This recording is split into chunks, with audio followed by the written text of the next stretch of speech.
The marital privilege. Elena Sharp stood at the defense table, her charcoal pantsuit pressed to perfection. Her hair pulled back so tightly it seemed to stretch the skin at her temples. The courtroom was packed. Journalists in the front row, sketch artists scratching furiously, and the usual gallery of spectators who came to watch the powerful fall. Her client, Marcus Reed, sat beside her in a bespoke suit that did nothing to hide the sweat beading at his collar. He was a media titan, a man who had built an empire from a single Tulsa radio station, and now he was fighting for his freedom. Judge Harrison peered over his half-moon glasses, his voice carrying the weary authority of 30 years on the bench. He told her she could proceed with her opening statement. Elena nodded once, stepped forward, and let her eyes sweep across the jury box. 7 women, 5 men, all of them trying to look impartial and failing. She didn't read from her notes. She never did. She told them that the prosecution would show them spreadsheets and timestamps and expert witnesses who would use words like material non-public information and fiduciary duty. She walked slowly toward the jury box as she spoke, making eye contact with each of them in turn. She told them the prosecution would ask them to believe that Marcus Reed, a man who had spent 40 years building his name, somehow needed to cheat, to steal, to risk everything. She let out a small, almost sad laugh and told them that Marcus didn't need to cheat. He was the system. He didn't trade on secrets. He created the news that moved markets. She gestured to him and he sat up straighter, playing his part well. Then she turned sharply toward the prosecution table, where Assistant District Attorney Vance sat with his smug, hungry grin.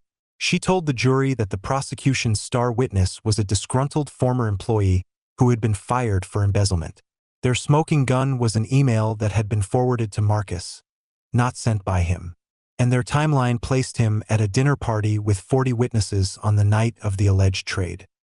She walked back to her table, placed her palms flat on the polished wood, and softened her voice. She told them this wasn't a case about guilt. It was a case about reputation, about whether a man's life work could be destroyed by a single bitter woman with a grudge and a printer. She looked at the jury one final time and asked them to look at the evidence, not the accusation. If they did that, she said, they would find Marcus Reed not guilty. She sat down. The jury leaned forward, captivated. Judge Harrison called for a 15-minute recess and his gavel struck the block. Elena was out of her chair before the echo faded. In the hallway, her heels clicked against the marble floor like a metronome counting down to something she couldn't name.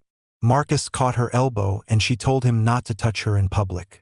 He released her immediately but kept pace, his voice low and urgent. He wanted to know about the mystery witness the prosecution was holding back.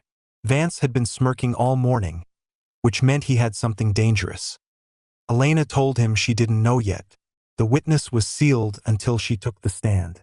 That was how Vance played. He liked the theatrics of a surprise. Marcus told her to find out. She was the best. Find out. He disappeared into a side room and Elena stopped at the water fountain. She bent to drink and felt her phone buzz in her blazer pocket. She pulled it out. A known number. A single image loaded. It was blurry, taken through a window at night. 2 figures embraced. The man was tall, graying at the temples with wire-rimmed glasses. His hand rested on the small of a blonde woman's back. The man was Dr. Julian Sharp, her husband. Elena stared at the screen. Her thumb hovered over it for a long moment. Then she turned the phone face down on the cool marble of the fountain and stood up straight. She didn't react. Not here. Not now. A court clerk called her name from the doorway and told her she had 10 minutes. She straightened her jacket, picked up the phone without looking at it again, and walked back toward the courtroom. Her face was marble. Inside, the gallery had resettled. Marcus whispered something to her, but she didn't hear him. Her eyes were fixed on the prosecution's table, where Vance was huddled with a woman she hadn't seen before. Mid-30s, blonde, sharp cheekbones, and a pale blue dress that seemed deliberately modest. Vance had his hand on the woman's elbow, guiding her toward a seat near the witness box. The woman looked up and met Elena's gaze. She smiled. Not a friendly smile. A knowing one. Elena's blood went cold. The blonde from the photo. The blonde with her husband's hand on her back. She looked away first, not out of defeat but because she needed to think. She reached for her water glass and took a slow sip, buying time. Her mind raced through possibilities, alibis, explanations. There had to be a reason Julian's patient, or whoever this woman was now seated in a criminal courtroom, ready to testify against her client. And then she remembered. Julian had mentioned a new research assistant a few months ago, a woman named Nora. He had spoken of her with a casual warmth that Elena had filed away as harmless. She had been wrong. Just then, her phone buzzed again. She glanced down at the screen. It was a message from Frank Delgado, her investigator, who had been doing background work on the prosecution's witness list. Heads up, there's a name issue. The witness they're calling is Nora Voss. But there's another Nora Voss in the system. Same name, different woman. She's a paralegal at a firm across town. Could be a clerical error, but wanted you to know. Might be nothing. Might be something. Elena read the message twice. A paralegal with the same name. It was probably nothing. Clerical errors happened all the time in the court system. But something about it nagged at her. She made a mental note to follow up later, but for now she had bigger problems. The woman in the pale blue dress was about to take the stand. She slipped the phone back into her pocket and forced herself to focus. Judge Harrison re-entered, the gallery rose, and the clerk called the court back to order. Vance stood, buttoned his jacket, and announced that the prosecution would reserve its opening statement until after the defense had presented its case. Then he turned to the judge with that same smirk and said they would now call their first witness.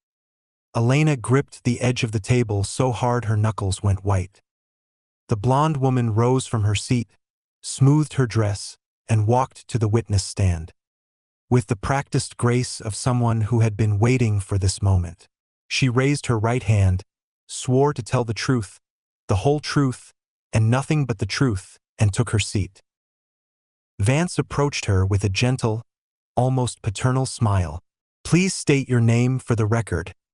The woman looked directly at Elena. Her smile returned, softer now, almost pitying. Nora Voss, she said. I'm a clinical psychologist, and I'm here to testify about the conversations Dr. Julian Sharp had with me. Conversations about his wife's client, Marcus Reed. Elena stopped breathing. The courtroom murmured. Marcus turned to her with wild eyes. She didn't look at him. She stared at Nora Voss, the woman who had been in her husband's arms, the woman who now held the case, and her marriage in her delicate, manicured hands. But even as the shock reverberated through her, Elena's mind snagged on something else. Frank's message about the other Nora Voss, the paralegal, the same name, different woman. At the time, she had dismissed it as a clerical error. But now, watching this woman on the stand, she couldn't shake the feeling that it meant something, that there was more to the story than she knew. She filed the thought away for later. Right now, she had to survive the next few minutes. Elena Sharp had never lost a trial. She had never lost anything. But as Nora Voss settled into the witness chair and began to speak, Elena realized she was about to learn what it felt like to have everything taken from her, piece by piece, in front of a room full of strangers. And she had no idea how to stop it.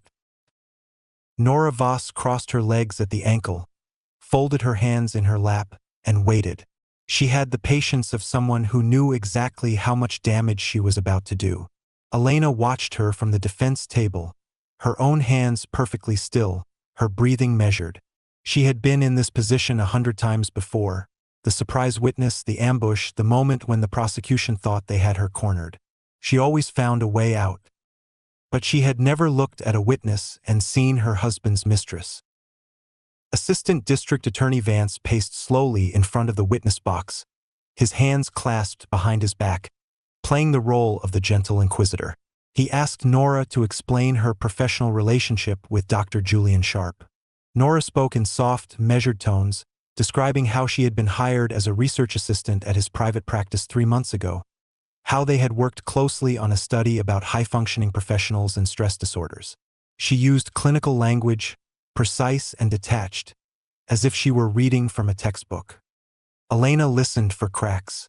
She found none. Vance asked about a specific conversation, a dinner meeting at Julian's home late one evening, when Elena had been working late on the Reed case. Nora described the scene with vivid, damning detail. Julian had been worried about his wife, she said. He had confided in her that Elena was under immense pressure, that the Reed case was consuming her, that she had been coming home at odd hours, distracted, secretive. "And what exactly did Dr. Sharp tell you about the Reed case?" Vance asked. Nora hesitated, a calculated pause. Elena knew. She was playing the reluctant witness, the woman who didn't want to betray a confidence. "He told me that Elena was worried about a witness," Nora said finally. "A woman who had been fired from Reed's company. He said Elena had found something, some piece of evidence that suggested the woman had been paid to lie." The gallery stirred. Marcus Reed made a small, choked sound beside Elena. Vance approached the witness box, his voice dropping to a conspiratorial whisper that nonetheless carried through the entire courtroom. "And did Dr. Sharp tell you what that piece of evidence was?" Nora nodded slowly. "He said Elena had discovered a bank transfer, $30,000, deposited into the witness's account 2 weeks before she went to the authorities. He said Elena was keeping it to herself because she wasn't sure it was admissible." Elena's heart stopped. She had discovered that transfer. She had told Julian about it over breakfast 2 weeks ago, not as a secret, but as a casual observation. The kind of thing she always shared with him, because he was her partner, her confidant, the one person in the world she trusted completely. He had taken that confidence and given it to this woman. Vance turned to the judge and requested that the prosecution be allowed to introduce the bank records as evidence. Judge Harrison peered at Elena, his expression unreadable. "Ms. Sharp, you have an objection?" Elena rose. Her legs felt like they belonged to someone else. "Your Honor," she said, her voice steady despite the roaring in her ears. "This testimony is hearsay. Dr. Sharp is not on the witness stand. My husband's alleged statements to Ms. Voss are inadmissible. They are speculation, gossip, and entirely without foundation." Vance smiled. "Your Honor, Ms. Voss is a clinical psychologist. Dr. Sharp made these statements to her in the context of a professional relationship. She is not offering his statements for the truth of the matter. She is offering them to establish the state of mind of the defendant's counsel. Specifically, that Ms. Sharp was aware of exculpatory evidence and chose not to disclose it." The courtroom went silent. Elena felt the trap close around her. Vance wasn't just trying to destroy her client, he was trying to destroy her. He was painting her as an unethical attorney who had buried evidence to protect a guilty man. And he was using her own husband to do it. She looked at Nora Voss. The blonde woman met her gaze with those pitying eyes, and Elena saw something flicker behind them. Not guilt, not remorse, but triumph. She had been waiting for this. She had been planning this. Judge Harrison tapped his gavel and called for a brief recess to review the evidentiary arguments. Elena sat down heavily, her mind racing through options, strategies, countermoves. She could request a mistrial. She could recuse herself and let co-counsel take over. She could. Marcus grabbed her wrist. His grip was so tight it hurt. "What the hell was that?" he hissed. "You told your husband about the transfer? You told him about a witness? Are you out of your mind?" Elena pulled her wrist free. "I told my husband," she said quietly, "because I trusted him. That was my mistake." She turned away from Marcus and stared at the back of Nora Voss's head. The woman was whispering something to Vance, her hand resting lightly on his arm. They were allies. They had been allies from the start. Elena reached into her blazer pocket and pulled out her phone. The photo was still there, Julian and Nora, wrapped in each other, captured through a window. She studied it now with new eyes. The date stamp was from 6 weeks ago, 6 weeks before the trial began. 6 weeks of Julian feeding information to this woman, feeding information to the prosecution, betraying her in the most intimate possible way. She should have seen it coming. She should have noticed the late nights, the guarded phone calls, the way Julian had started asking about her cases with too much interest. She had dismissed it as concern. She had been a fool. The recess ended. Judge Harrison returned to the bench and ruled that Nora Voss's testimony could continue, but only as it pertained to Julian's statements about Elena's state of mind, not as evidence against Marcus Reed.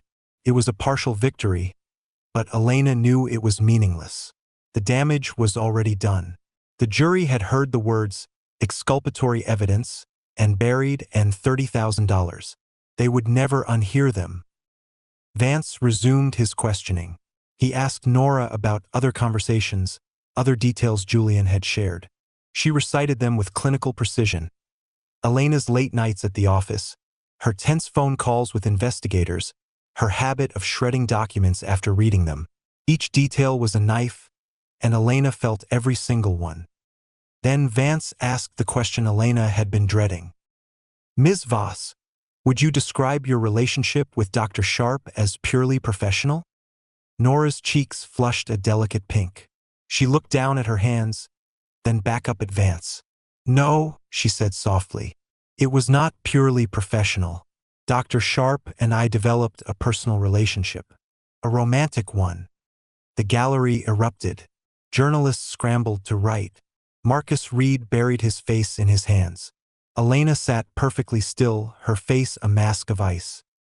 Vance feigned surprise. And did Dr. Sharp ever discuss his marriage with you? His relationship with his wife? Nora nodded, tears glistening in her eyes. Fake tears, Elena thought. She was sure they were fake. He told me his marriage was over, Nora said. He told me he was staying only because of the trial, because he didn't want to distract Elena. He said he was planning to leave her the moment it was over. Elena heard the words as if from a great distance. She felt something break inside her chest. Not her heart. Not exactly. Something deeper. Something she had built over 20 years of marriage, 20 years of trust, 20 years of believing she was the one person Julian would never betray. She had been wrong. Vance turned to the jury, his expression one of solemn gravity. Your Honor, the prosecution rests its opening testimony for today. We will resume with additional witnesses tomorrow morning.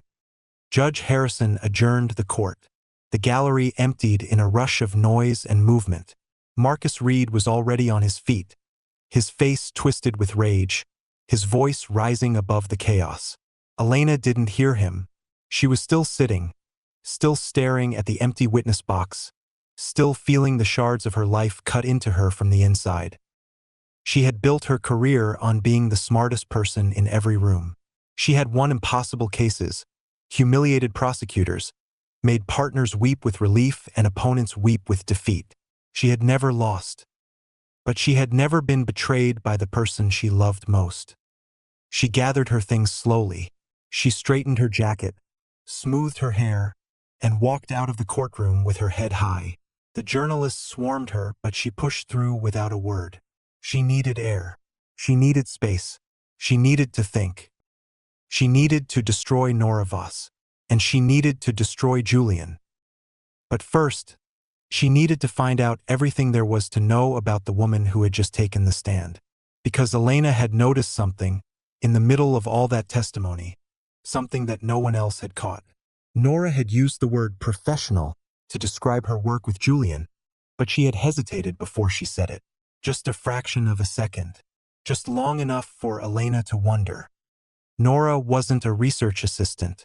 Elena was certain of it now. She was something else entirely. And then Elena remembered Frank's message. The other Nora Voss, the paralegal across town. At the time, she had dismissed it as a clerical error. But now, with everything that had happened, she couldn't shake the feeling that it was connected, that there was a reason the same name kept appearing. She pulled out her phone and typed a quick message to Frank. Look into the other Nora Voss again. The paralegal. I need to know everything about her. and I need to know if she's connected to this one." Frank replied within seconds. "On it." Elena pocketed the phone and walked out of the courthouse into the cold afternoon light. She had a long night ahead of her, and she had a feeling that the answer to everything was hiding in plain sight, buried under a name that didn't belong to just one woman. The discovery. Elena didn't go home. She couldn't. The apartment she shared with Julian was no longer a sanctuary. It was a crime scene, contaminated by his lies, by the scent of another woman, by the casual way he had dismantled their life while she slept beside him. She drove instead to her office, a sleek high-rise overlooking the city, and let herself in with a key that felt heavier than it should have. The night security guard nodded at her as she passed. She nodded back, her face betraying nothing. She had been the last one to leave and the first one to arrive so many times that her presence at midnight raised no eyebrows. Her office was a glass box of minimalist furniture and framed accolades. She closed the door, locked it, and stood in the dark for a long moment. Then she turned on the desk lamp, sat down heavily, and pulled out her phone. The photo was still there. She studied it again, forcing herself to look at the details she had avoided before. The window, she recognized the curtain. It was from their own apartment. Julian had brought Nora there, into their home, while Elena was at the office. The blonde's hand rested on Julian's chest, possessive and intimate. His face was turned toward her, his expression soft in a way Elena hadn't seen in years. She set the phone down and opened her laptop. She started with the obvious Nora Voss, clinical psychologist.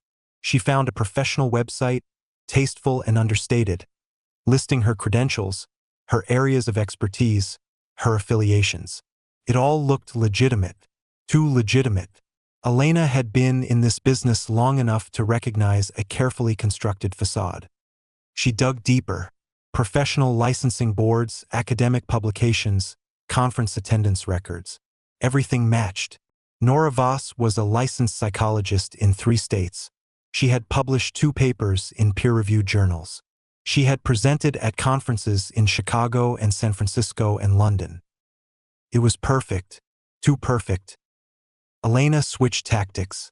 She searched for Nora Voss in court records, in police blotters, in civil suits. Nothing. The woman had no criminal record, no litigation history, no public disputes.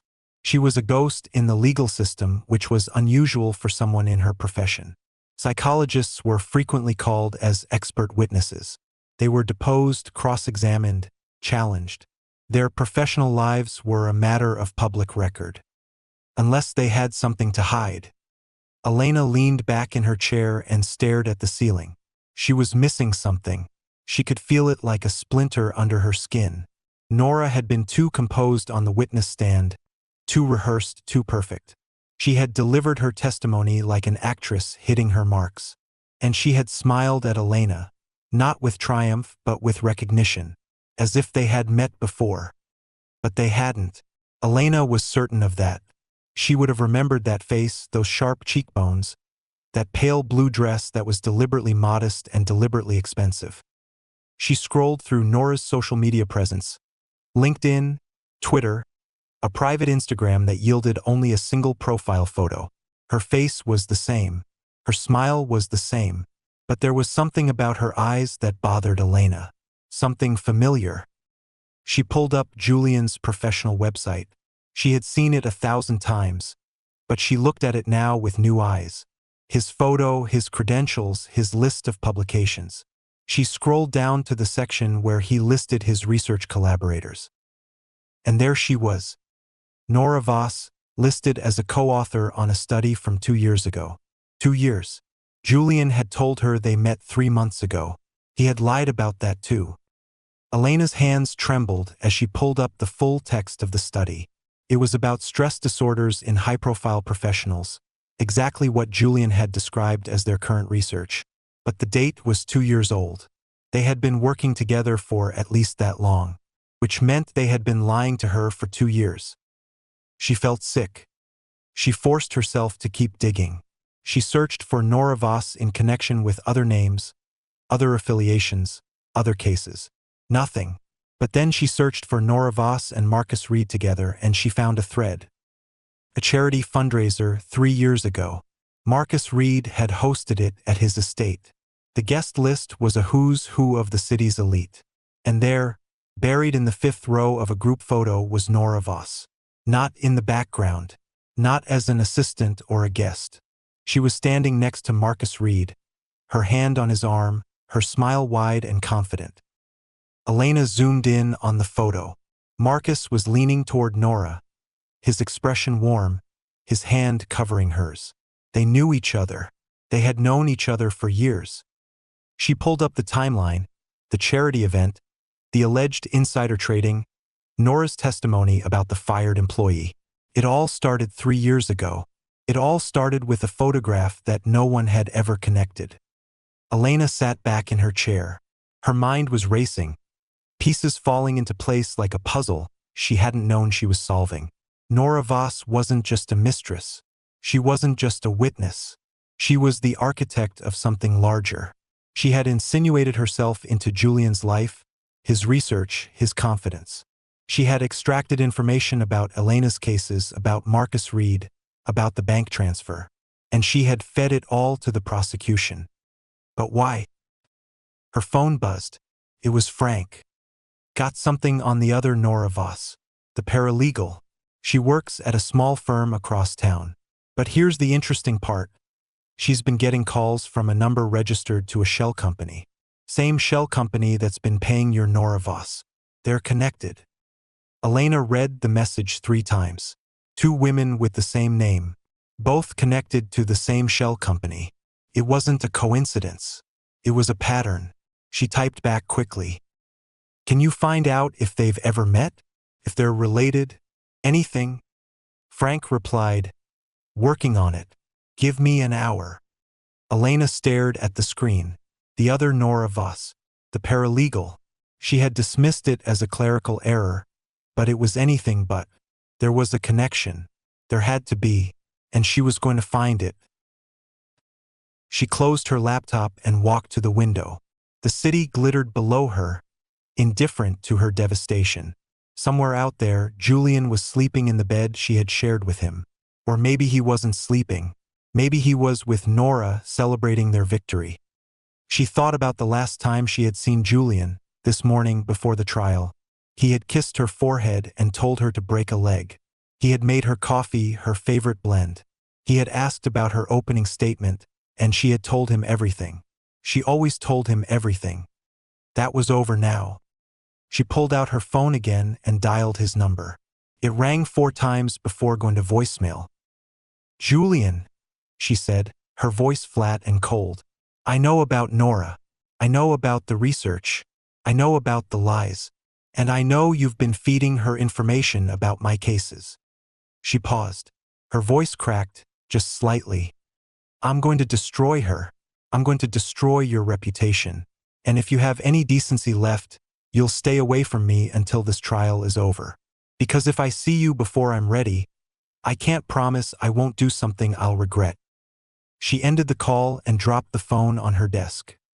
Then she sat down, opened her laptop again and began to build her case. She had a witness to discredit, a husband to eviscerate, a trial to win. And she had nothing left to lose.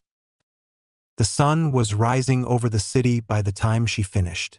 The sky was pale pink and gold, the kind of dawn that usually made her feel hopeful. Today it felt like an accusation. She had been up all night, and she had found more than she had bargained for. Nora Voss had a history, a carefully buried history that Elena had unearthed through old court records, archived newspaper articles, and a single sealed juvenile file that had taken her 3 hours to access. Nora wasn't just a psychologist. She was a former patient of Julian Sharp's. Elena stared at the file on her screen.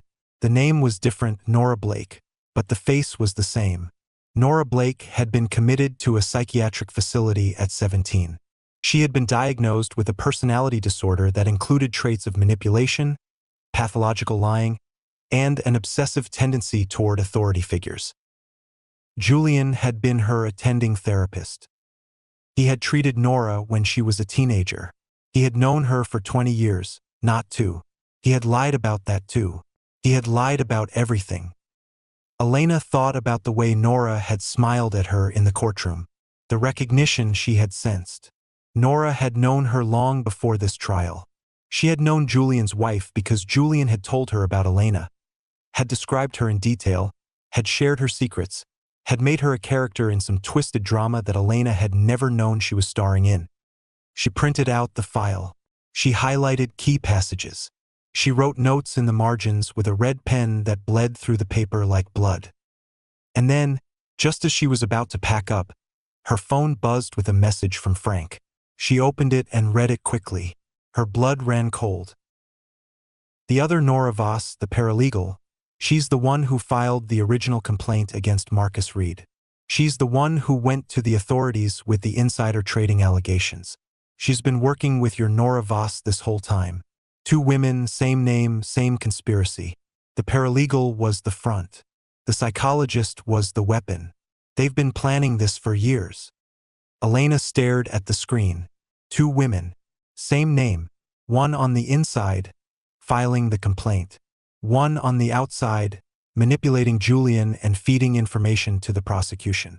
They had built an elaborate scheme, using the confusion of their shared name to hide their tracks, to make it look like one person was behind everything when it was actually 2. It was brilliant, it was diabolical, and it was about to be exposed. She gathered her things, walked out of her office, and drove to the courthouse. She had a witness to cross-examine. 2 witnesses, actually, and she had a story to tell. Elena arrived at the courthouse 2 hours before the trial was set to resume. She needed time. Time to think. Time to prepare. Time to transform the rage that had kept her awake all night into something sharp and useful. She found an empty conference room on the 2nd floor, locked the door behind her, and spread her evidence across the table like a general planning a campaign. The juvenile file, the charity photograph, the publication history, the timeline of Julian's lies, and now Frank's latest discovery, the other Nora Voss, the paralegal, the woman who had filed the original complaint against Marcus Reed. She arranged them in chronological order, connecting the dots with a red pen that left angry marks across the paper. Nora Blake had been 17 when she was committed. Julian had been her therapist. 20 years later, Nora Voss had reappeared as his research assistant and his lover. But she hadn't acted alone. She had recruited the paralegal, another woman with the same name, to be her front. Together, they had built a conspiracy that stretched back years. Elena circled the date of the charity fundraiser. 3 years ago, that was when Nora had first made contact with Marcus Reed. She had inserted herself into his orbit, befriended him, gained his trust. And then, behind the scenes, the paralegal had been building the case against him, gathering evidence, filing complaints, creating the appearance of a disgruntled former employee. They had been working in tandem, using the confusion of their shared name to cover their tracks. If anyone investigated, they would find 2 Nora Vosses, each with a plausible explanation for their involvement. It was the perfect cover. But Elena had found them, and she was about to expose every single piece of it. She met with Marcus Reed in a private consultation room an hour later. He was pale and jittery, his hands shaking as he poured himself a glass of water. He had been up all night too, she guessed, and not from work. "Tell me about Nora Voss," Elena said without preamble. "When did you meet her?" Marcus blinked at her. "I don't know. 3 years ago. She came to a fundraiser. She was charming, intelligent, interested in my work. We stayed in touch. She asked about the business, about my investments. I thought she was just networking. Did she ever ask you for anything? A favor? Information?" Marcus hesitated. "She asked about my competitors. She seemed interested in the industry, wanted to know who I was worried about. I mentioned Robert Blake's old firm, talked about how they'd never recovered from the scandal." Elena leaned forward. "She asked specifically about Robert Blake?" Marcus nodded slowly. "She seemed fascinated by the whole story. said she was writing a paper on white-collar crime and psychological motivation. I didn't think anything of it. Elena closed her eyes. Nora had been playing the long game. She had planted herself in Marcus's life, gathered information, and waited for the perfect moment to strike.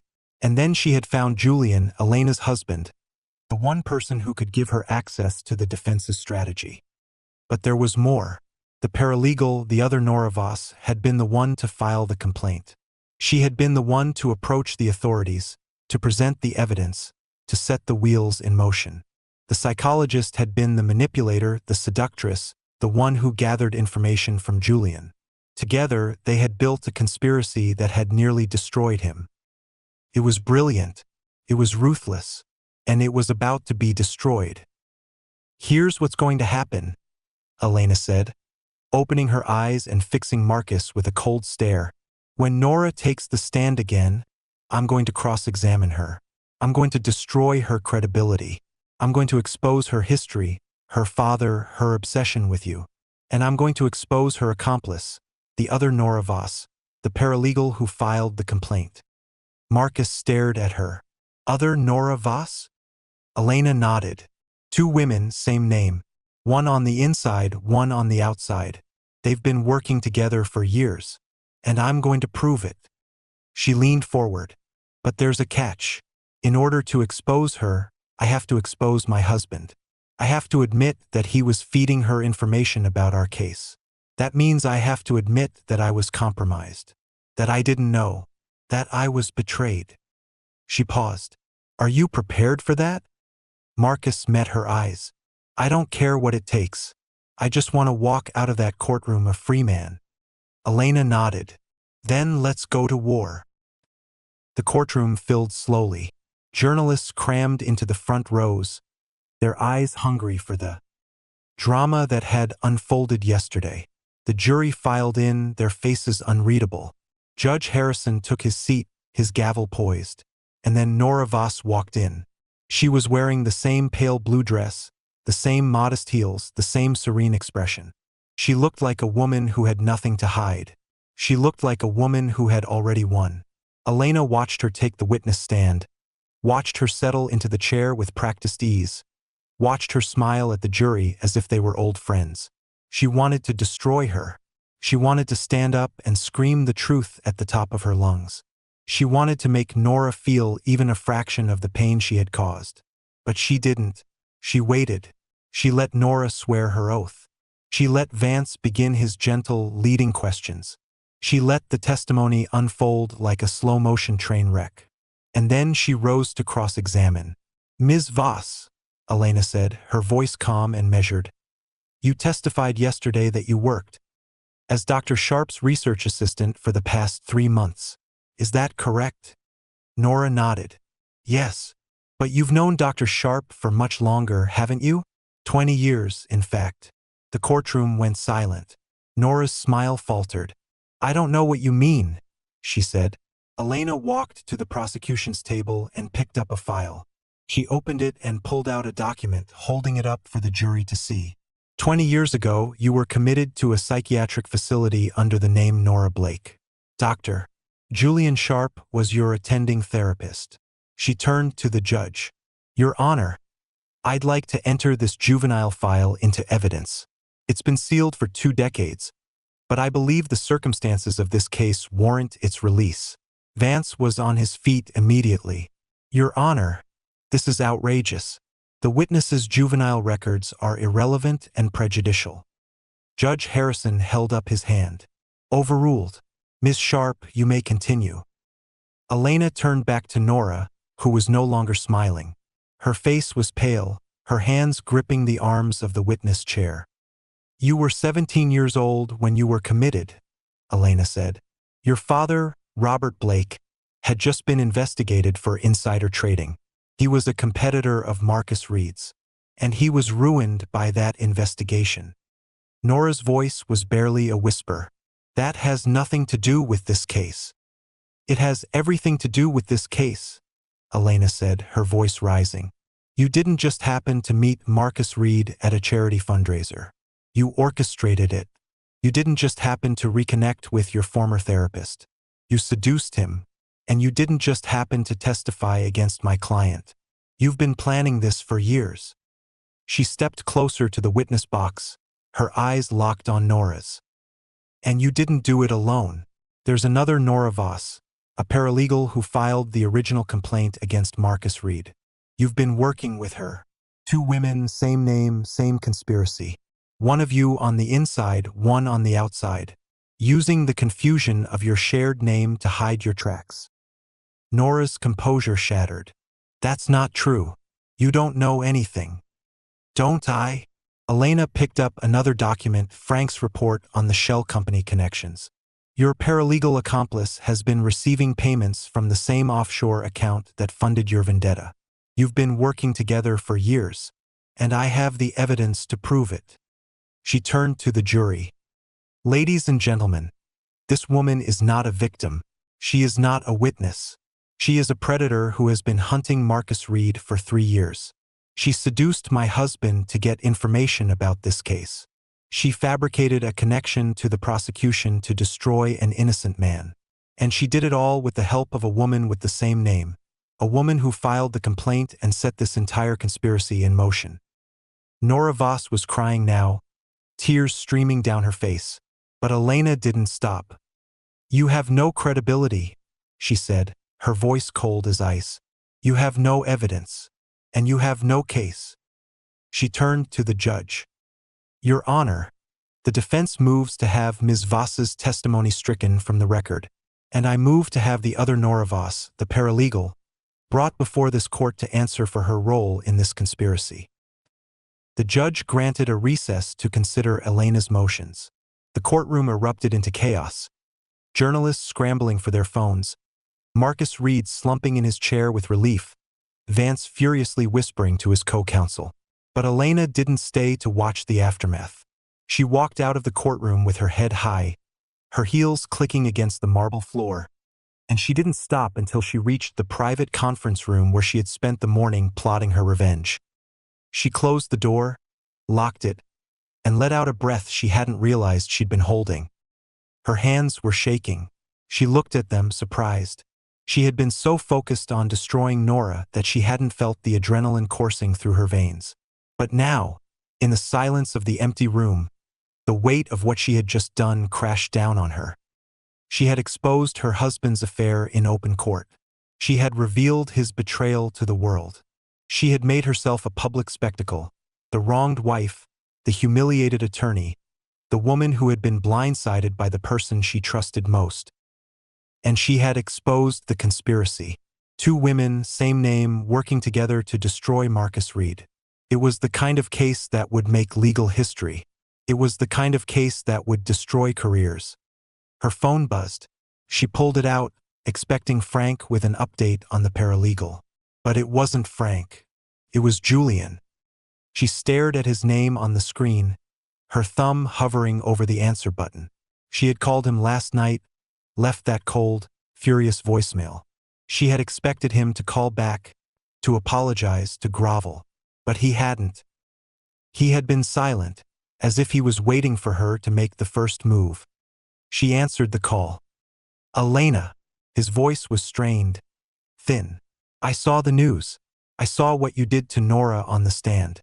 What are you doing? Elena laughed. A hollow, bitter sound. What am I doing? Julian, you betrayed me. You fed my case strategy to your mistress. You destroyed my client's defense. You destroyed me, and you're asking what I'm doing.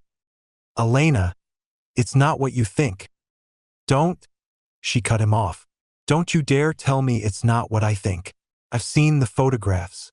I've read the research. I know about Nora Blake and her father and the psychiatric facility. I know you treated her when she was 17. I know you've been lying to me for years. And I know she had an accomplice, another woman with the same name who filed the complaint against Marcus Reed. There was a long silence on the other end of the line. When Julian spoke again, his voice was barely a whisper. Elena, I need to explain. Explain what? That you were sleeping with her? That you were feeding her information about my cases? That you were planning to leave me the moment the trial was over. None of that is true, he said. She lied to me, Elena. She manipulated me. She told me she was researching high-profile stress disorders. She told me she wanted to help with your cases. I didn't know she was using the information against you. Elena closed her eyes. She wanted to believe him. Every instinct in her body wanted to believe him. But she had seen the photograph. She had seen the way he looked at Nora, the way his hand rested on her back, the softness in his expression. Then why didn't you tell me? She asked, her voice cracking. Why didn't you tell me she was your patient? Why didn't you tell me you were working with her? Another silence. When Julian spoke again, his voice was heavy with guilt. Because I was ashamed, he admitted. I knew I shouldn't have been seeing her. I knew it was a conflict of interest. But I was flattered, Elena. She was young and beautiful, and she made me feel like I was important, like I was still relevant. Elena felt the tears welling up in her eyes. She blinked them back fiercely. So you chose her, she said quietly. You chose her over me, over our marriage. It wasn't like that. Then what was it like, Julian? Because from where I'm standing, it looks exactly like that.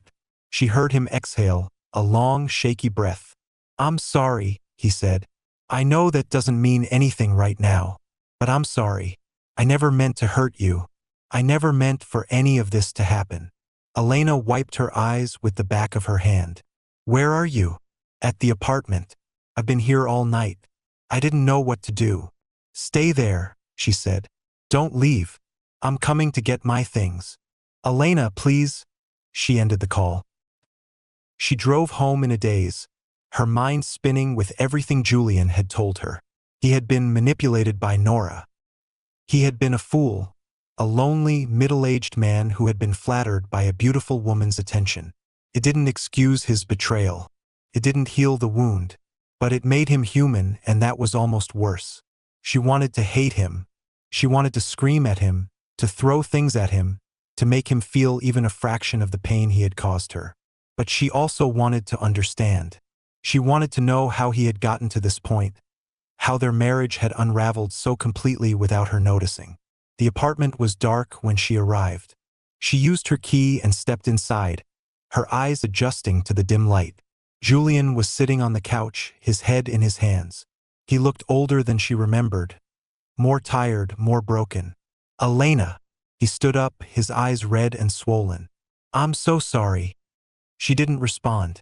She walked past him into the bedroom and began pulling clothes from the closet, throwing them into a suitcase. Julian followed her, hovering in the doorway. Please, he said. Let me explain. Let me tell you the whole story. She stopped packing and turned to face him. Tell me. Julian took a shaky breath. Nora came to me 6 months ago. She said she was writing a book about high-profile professionals and their psychological vulnerabilities. She wanted my input. Was flattered, so I agreed to meet with her.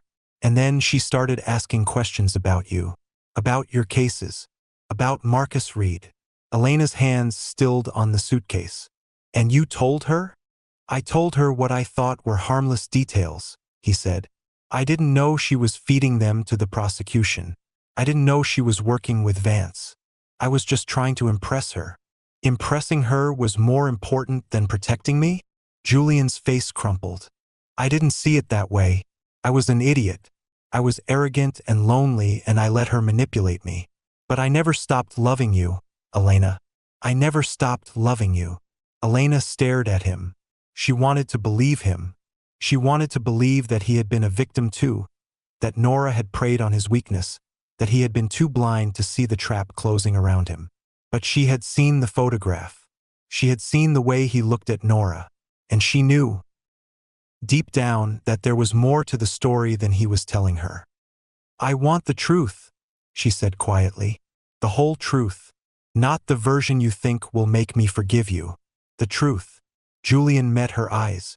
For a long moment he didn't speak. And then he told her. Julian told her everything. He told her about the first time Nora contacted him, 6 months ago. posing as a graduate student researching high-profile professionals. He told her about the lunches that became dinners, the dinners that became late-night conversations, the conversations that became something more. He told her about the guilt he felt every time he came home to Elena, the way he had convinced himself it was harmless, the way he had let Nora convince him that his marriage was already over. But then he told her the part that made Elena's blood run cold. Nora hadn't just been gathering information about Marcus Reed. She had been gathering information about Elena herself. She had asked Julian about Elena's childhood, her family, history, the secrets she had shared with him in the early years of their marriage. She had asked about Elena's vulnerabilities, her fears, her weaknesses. She wanted to know how to break you, Julian said, his voice hollow. She told me she was writing a character study, a profile of a powerful woman. I didn't realize she was building a file on you. Elena felt the floor shift beneath her feet. Nora hadn't just been targeting Marcus Reed. She had been targeting Elena too. She had been studying her, learning her weaknesses, preparing to use them against her in court.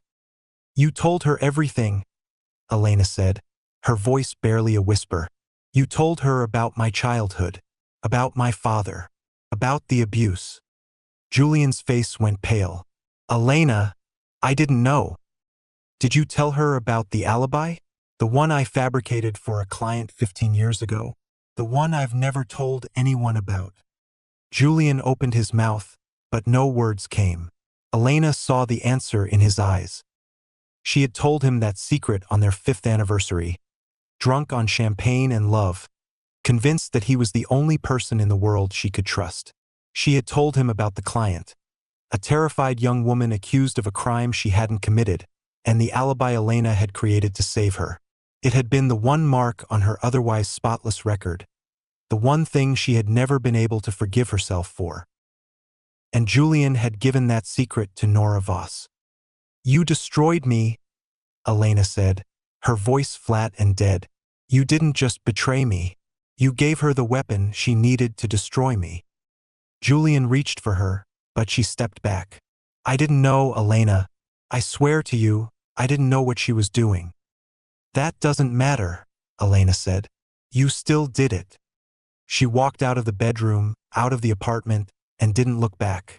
She didn't stop until she was in her car, her hands gripping the steering wheel, her body shaking with sobs she couldn't control.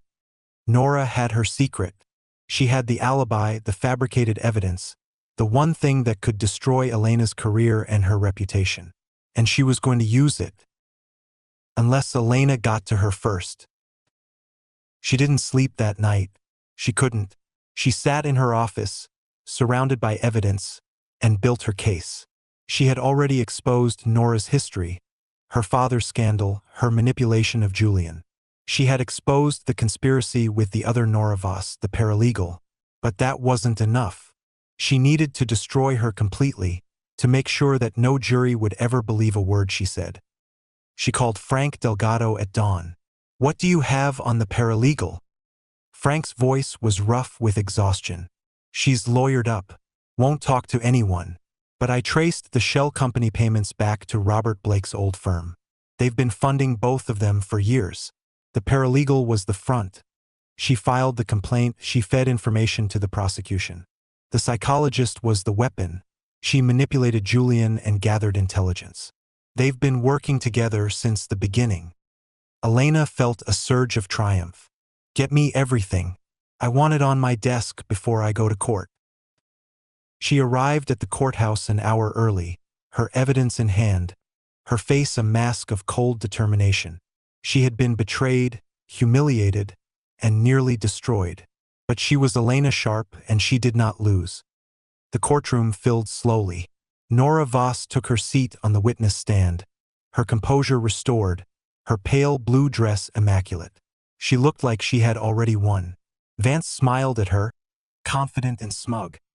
Elena waited. She let Vance finish his redirect. She let him paint Nora as a victim, a reluctant witness, a woman who had been manipulated by a powerful husband and a scheming client. And then she rose to cross-examine. Ms. Voss, Elena said, her voice calm and steady. You testified yesterday that you had no connection to Marcus Reed before the charity fundraiser 3 years ago. Is that correct? Nora nodded. Yes. Elena walked to the prosecution's table and picked up a file. Then, can you explain this? She pulled out a photograph, a grainy image of Nora and Robert Blake at a family dinner 20 years ago. Nora was a teenager, her face round and innocent, her arm linked through her father's. You were Robert Blake's daughter, Elena said. Your father was investigated for insider trading. Marcus Reed was his chief competitor. And when Marcus's company merged with your father's firm, your father was pushed out. Nora's face went pale. That's not true.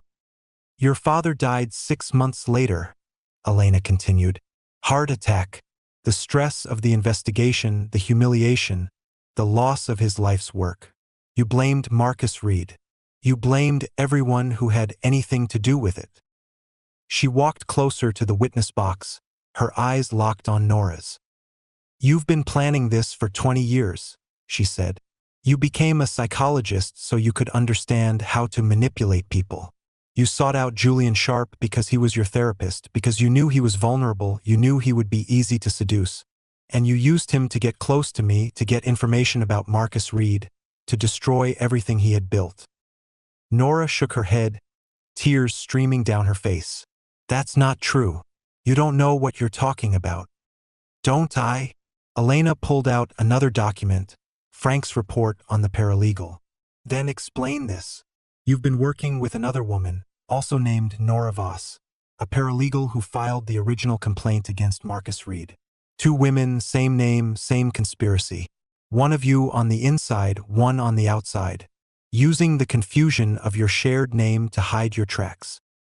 The courtroom erupted. Journalists scrambled to write. Vance was on his feet shouting objections. Judge Harrison banged his gavel, calling for order. But Elena wasn't finished. Your Honor, she said, turning to the judge, I have evidence that the prosecution's star witness has been paid to testify. I have evidence that she has fabricated her entire testimony. I have evidence that she has been working with an accomplice, another woman with the same name, to destroy my client. And I have evidence that this conspiracy has been funded by a shell company connected to Robert Blake's old firm. She placed the documents on the judge's bench. I move for a mistrial. I move for Ms. Voss to be held in contempt of court.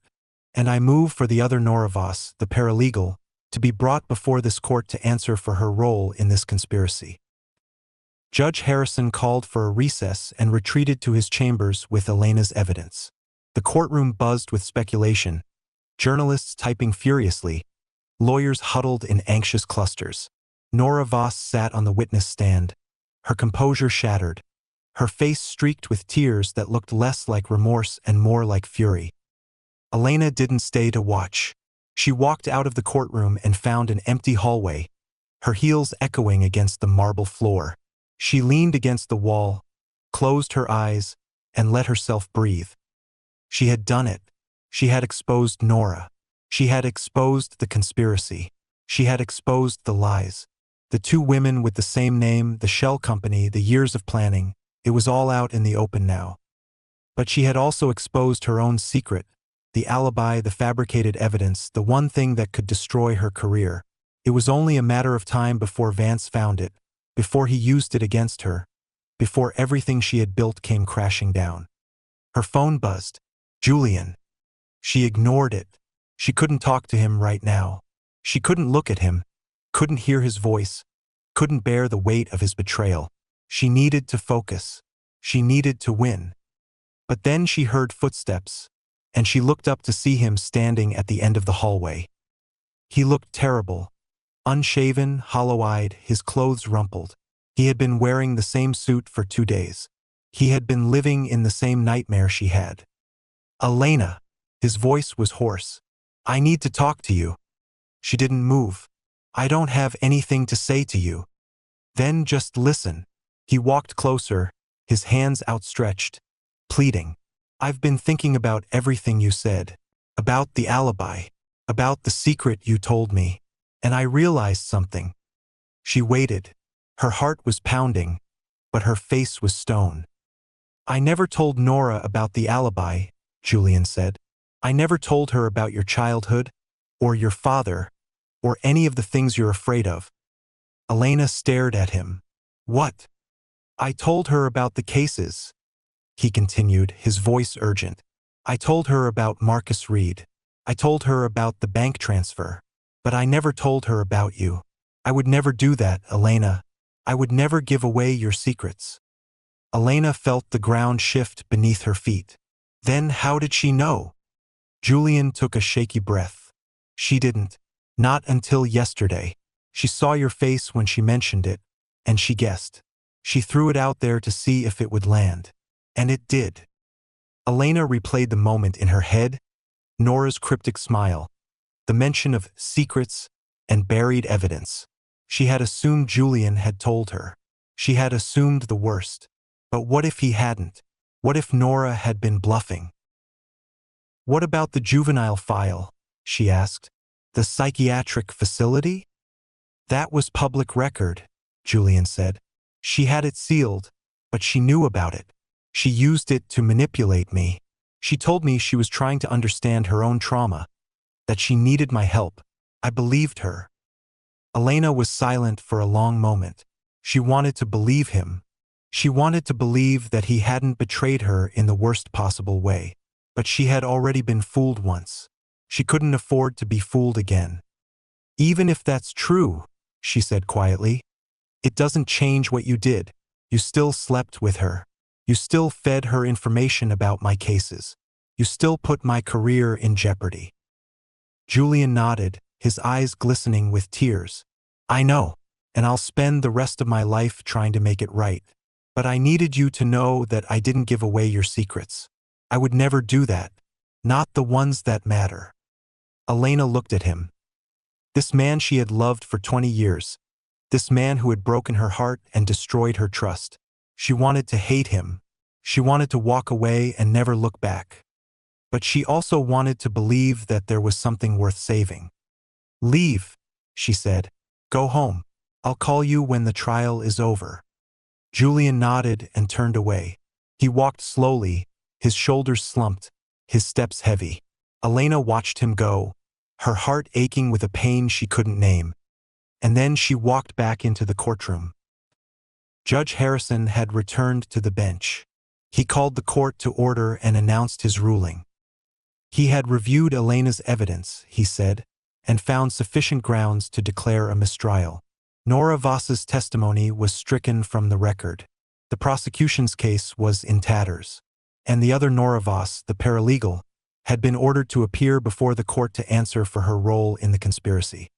Vance was on his feet shouting objections. Judge Harrison silenced him with a single look. "This court will not tolerate perjury," the judge said, his voice cold and final. "Ms. Voss has been found to have fabricated her testimony. She will be held in contempt and referred to the district attorney's office for further investigation. Her accomplice, the paralegal also named Nora Voss, will face similar charges. The charges against Marcus Reed are hereby dismissed." The courtroom erupted. Marcus Reed buried his face in his hands, sobbing with relief. The press scrambled to capture the moment. But Elena didn't move. She stood at the defense table, her hands clasped in front of her, her face betraying nothing. She had won. But as she watched Nora Voss being led out of the courtroom in handcuffs, she didn't feel victorious. She felt empty, hollowed out, as if every piece of her had been stripped away, leaving nothing but a shell. She walked out of the courtroom and into the bright sunlight. The press swarmed her, cameras flashing, voices shouting. She pushed through them without a word and got into a cab. The driver asked where she was going. She paused, her mind blank. "Just drive," she said. "I'll tell you when to stop." The cab drove for an hour. Elena watched the city blur past. The courthouse, the high-rises, the neighborhoods she had known for decades. She watched the familiar landmarks disappear, replaced by streets she didn't recognize, corners she had never turned. The driver asked her twice where she was going, and each time she told him to keep driving. She needed to think. She needed to feel something other than the numbness that had settled over her like a shroud. She had won. Marcus Reed was free. Nora Voss was in custody, her testimony struck, her conspiracy exposed. Her accomplice, the other Nora Voss, had been arrested and was awaiting trial. The case was over, and Elena Sharp had emerged victorious once again. But she had lost everything else. Her marriage, her trust, the illusion of safety she had built around herself. She had spent 20 years believing she was invincible, that nothing could touch her, that she had built a life so solid that no one could tear it down. And in the span of a single trial, it had all crumbled. The cab stopped at a red light. Elena looked out the window and saw a small park she had never noticed before. Children were playing on the swings. Parents sat on benches, laughing, talking, living their ordinary lives. She watched them with a strange longing, the simplicity of it, the innocence. She had never had that. She had never allowed herself that. She told the driver to pull over. She paid him and stepped out into the cool afternoon air. The park was quiet, peaceful. She found an empty bench and sat down, her hands folded in her lap, her eyes fixed on the children playing in the distance. She didn't know why she had stopped here. She didn't know why she was staying. But something about the ordinary joy of it made her feel less alone. Her phone buzzed. She pulled it out and saw a message from Julian. "I'm at the apartment. I packed my things. I'll leave whenever you want me to. I'm so sorry, Elena. I'll never stop being sorry." She stared at the screen for a long moment. Then she typed a reply. "Stay. We need to talk." She didn't know if she meant it. She didn't know if there was anything left to say. But she couldn't walk away from 20 years without at least trying to understand what had gone wrong. She went home that evening. The apartment was quiet, the lights dim. Julian was sitting on the couch, a suitcase at his feet, his face etched with grief. He stood up when she walked in, his hands trembling. "Elena?" "Sit down," she said. "I don't want you to say anything. I just want you to listen." He sat. She remained standing, her arms crossed over her chest. "I've been thinking about everything that happened," she said. "About the case, about Nora, about us. And I realized something." She paused, her voice catching. "I've spent my whole life winning. Every case, every argument, every battle. I thought that was the most important thing, being right, being strong, being untouchable. But I forgot what it meant to be human. I forgot what it meant to trust, to be vulnerable, to let someone in." Julian opened his mouth, but she held up her hand. "I'm not saying this to make you feel better," she continued. "I'm saying it because I need to. Understand. How did we get here? How did we fall apart so completely that you were able to do what you did?" Julian looked down at his hands. "It wasn't you," he said quietly. "It was me. I was lonely. I was scared. I felt like I was disappearing in your shadow, that I wasn't important anymore, that I was just the husband of Elena Sharp. And when Nora came along, she made me feel like I mattered, like I was more than just your plus one." Elena felt the tears prickling at her eyes. "You mattered to me. You were everything to me." "I know," he said, "and that made it worse, because I knew how much you loved me, and I still let myself be manipulated. I still chose her over you." He looked up, meeting her eyes. "I'm not asking for forgiveness," he said. "I don't deserve it. But I want you to know that I never stopped loving you. Not for a single day. I was just too broken to show it." Elena walked to the window and looked out at the city below. She thought about the case, the trial, the years of her life she had spent building walls around herself. She thought about the secret she had been carrying, the alibi, the fabricated evidence, the one mistake she had never been able to forgive herself for. And she thought about the children in the park, laughing and playing, so innocent and full of hope. She turned back to Julian. "I'm not ready to forgive you," she said. "I don't know if I ever will be. But I'm not ready to give up on us yet either." Julian looked up at her, his eyes wide with surprise. "I'm not saying we're going to be okay," Elena continued. "I'm not saying this is going to be easy, but I want to try. I want to see if there's anything left worth saving. She walked to the couch and sat down beside him.